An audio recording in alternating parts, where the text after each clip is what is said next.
এরকম একটা লাল লাল চিকেন কষা হলে,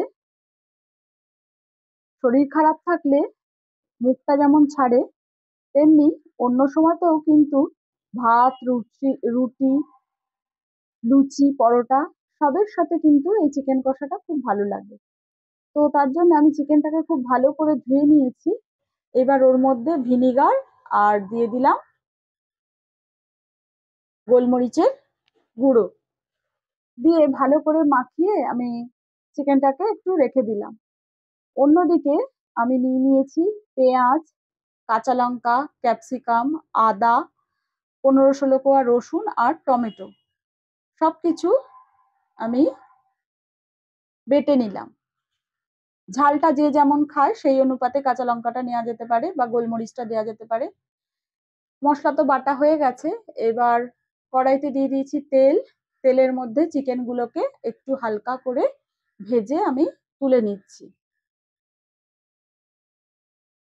প্রত্যেকটা চিকেনকেই এরকম হালকা হালকা করে ভেজে আমি তুলে নেব।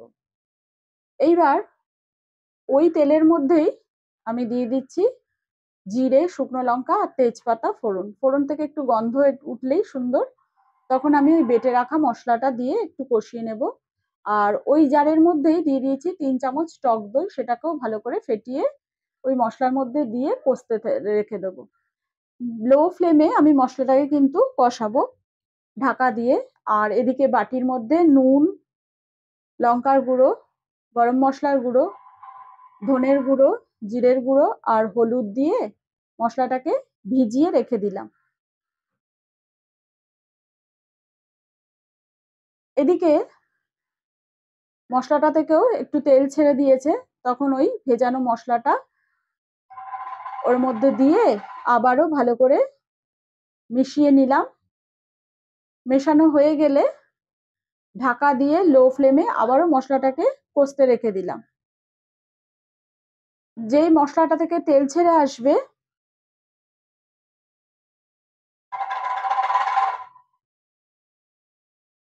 মশলা থেকে তেল ছেড়েও গেছে, এইবার আমি এর মধ্যে ভেজে রাখা চিকেনের টুকরোগুলোকে দিয়ে দেবো। এই সময় আমি ফ্লেমটাকে কিন্তু হাইতে রেখেছি। এবার আমি ভেজে রাখা চিকেনের টুকরোগুলো দিয়ে দিলাম, দিয়ে ভালো করে মশলার সাথে ওই চিকেনের টুকরোগুলোকে মিশিয়ে নেব। এখানে কিন্তু আমি কোনো জলের ব্যবহার করছি না।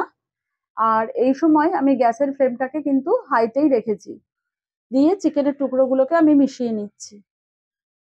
এইবার আমি ঢাকা দিয়ে দেব, দিয়ে গ্যাসের ফ্লেমটাকে লো করে মিনিট 7 আমি মাংসটাকে হতে দেব।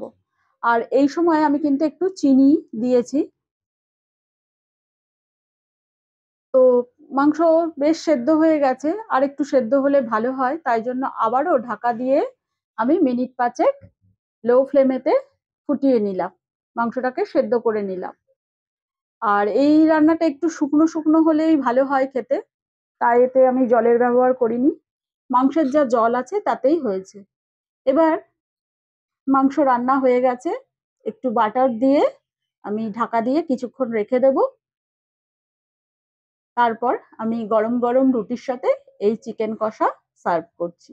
কিছুই না, এখানে আমি এই ক্যাপসিকামটাকে একটু বেটে দিয়েছি বলে এর স্বাদটা কিন্তু অনেক গুণ বেড়ে গেছে। তো ওই একই চেনা মশলা একটু ঘুরিয়ে ফিরিয়ে রান্না করলে খেতেও যেমন ভালো লাগে, আর ওই চেনা রান্নার একটু নতুন স্বাদও হয়।